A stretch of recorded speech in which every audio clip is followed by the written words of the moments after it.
warahmatullahi wabarakatuh. Alhamdulillahirabbil alamin wa bihi nasta'in wa ala umuri dunya waddin. Wassalatu wassalamu ala asyrafil anbiya'i wal mursalin wa ala alihi wa sahbihi ajmain, amma ba'du.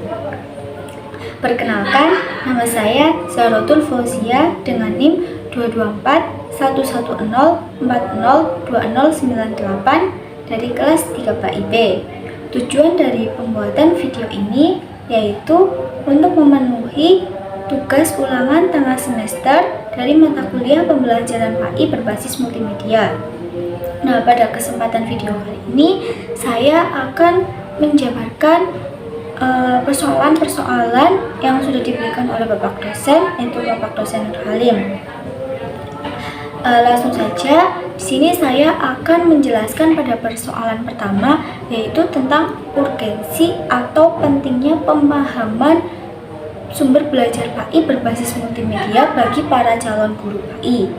Nah, pemahaman sumber belajar PAI berbasis multimedia ini sangat penting, terutama bagi para calon guru yang nantinya akan menjelaskan materi, baik itu materi yang cukup luas ataupun materi yang memang harus diajarkan dengan multimedia.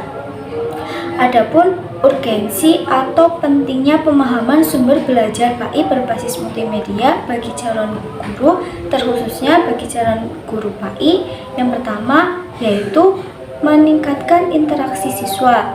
Dengan adanya multimedia dapat meningkatkan interaksi siswa dalam pembelajaran, sehingga nantinya siswa menjadi lebih aktif dan terlibat dalam proses pembelajaran. Yang kedua yaitu membantu dalam penyampaian materi yang lebih efektif dan lebih efisien.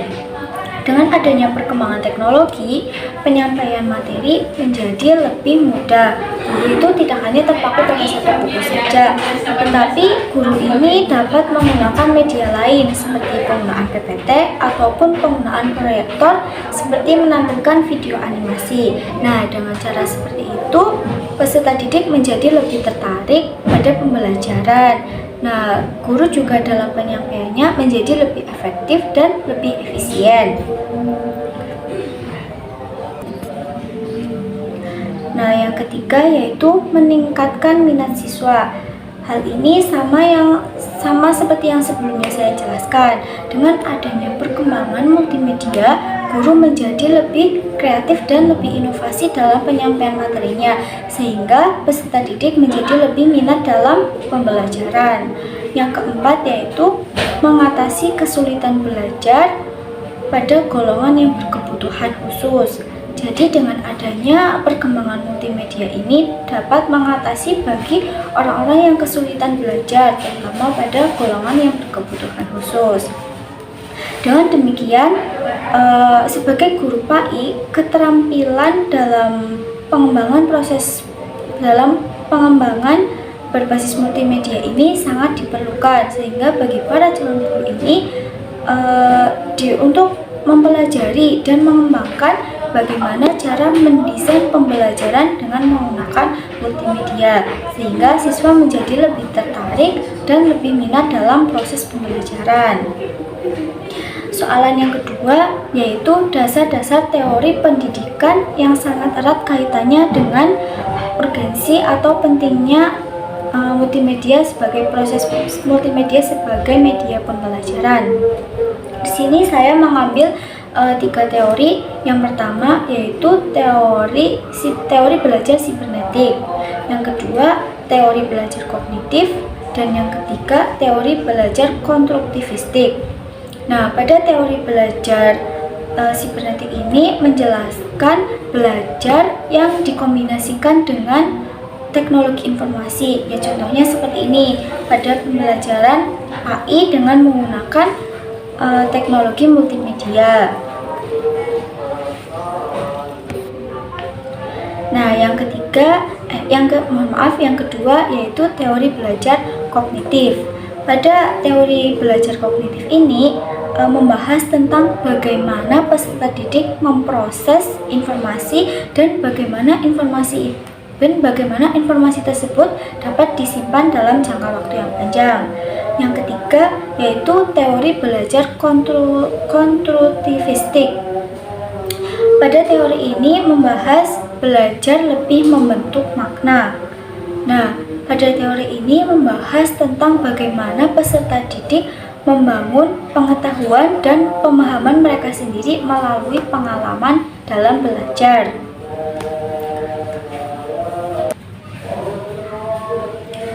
Selanjutnya, soalan yang nomor 3 yaitu 3 aplikasi yang terdapat di Android dan dapat digunakan untuk proses pembelajaran pendidikan agama Islam. Di sini saya mengambil 3 aplikasi. Yang pertama yaitu aplikasi Marbel Pendidikan Agama Islam. Nah, aplikasi Marbel Pendidikan Agama Islam ini terdapat di Google Play Store. Nah, teman-teman bisa melihat sendiri ya. Aplikasi ini memiliki, tentunya di setiap aplikasi ini memiliki kelebihan dan kekurangan. Adapun kelebihan dari aplikasi ini yaitu yang pertama, tentunya dilengkapi dengan gambar, animasi, dan suara narasi yang membuat peserta didik menjadi lebih tertarik. Yang kedua, tentunya menyajikan pembelajaran PAI dengan cara yang interaktif dan menyenangkan.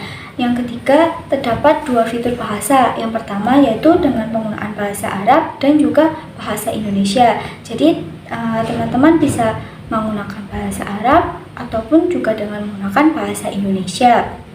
Nah, yang keempat yaitu dapat meningkatkan minat peserta didik dalam belajar, karena dalam aplikasi tersebut peserta didik tidak hanya belajar tetapi juga terdapat hiburan seperti game atau yang lainnya.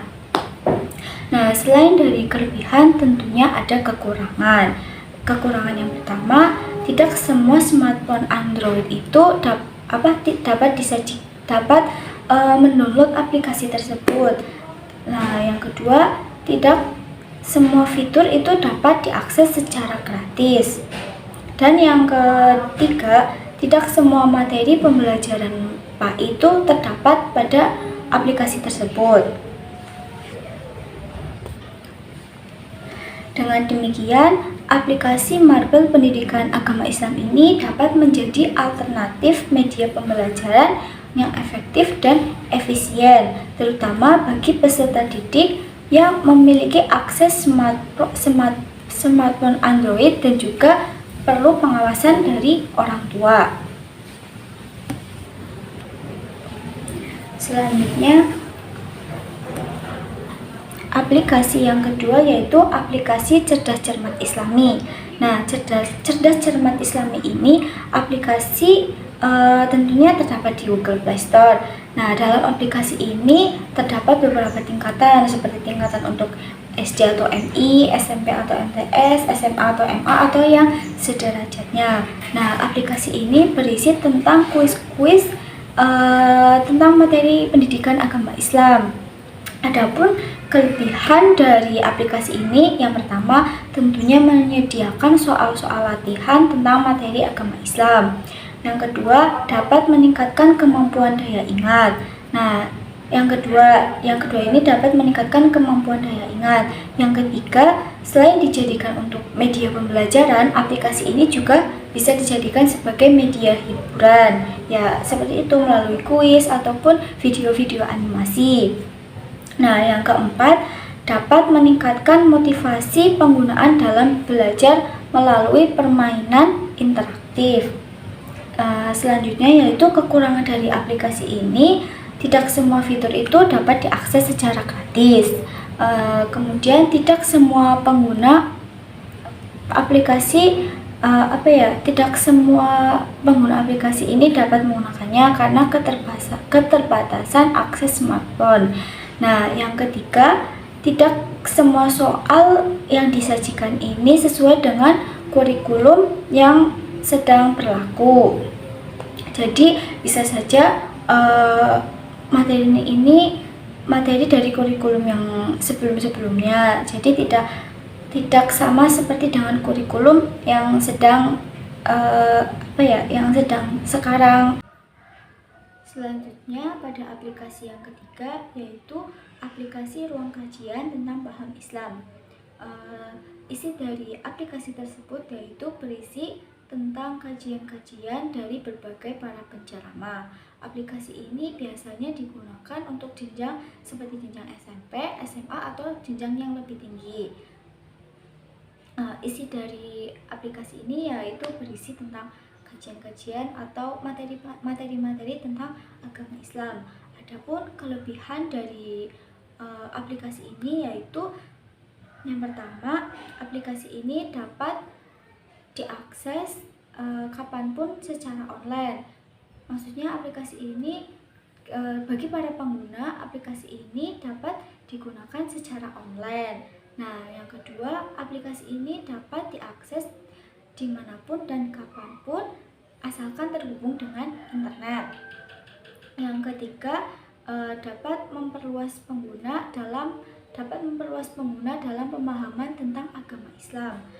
Selain itu ada kekurangannya. Kekurangan yang pertama yaitu tidak semua materi pembelajaran agama Islam tersedia dalam aplikasi tersebut. Yang kedua, tidak semua fitur dapat diakses secara gratis. Nah, yang ketiga, tidak dapat membuka aplikasi apabila tidak tersambung dengan jaringan internet. Yang keempat, tidak semua pengguna merasa puas dengan membaca materi secara digital. Nah, dari ketiga aplikasi tersebut, saya mengambil satu aplikasi untuk pembelajaran PAI berbasis multimedia, yaitu pada aplikasi Marpel Pendidikan Agama Islam. Nah, aplikasi ini sangat cocok digunakan terutama pada jenjang SD atau MI atau yang sederajatnya. Dengan aplikasi tersebut memudahkan bagi para peserta didik untuk mempelajari agama Islam secara interaktif dan menyenangkan.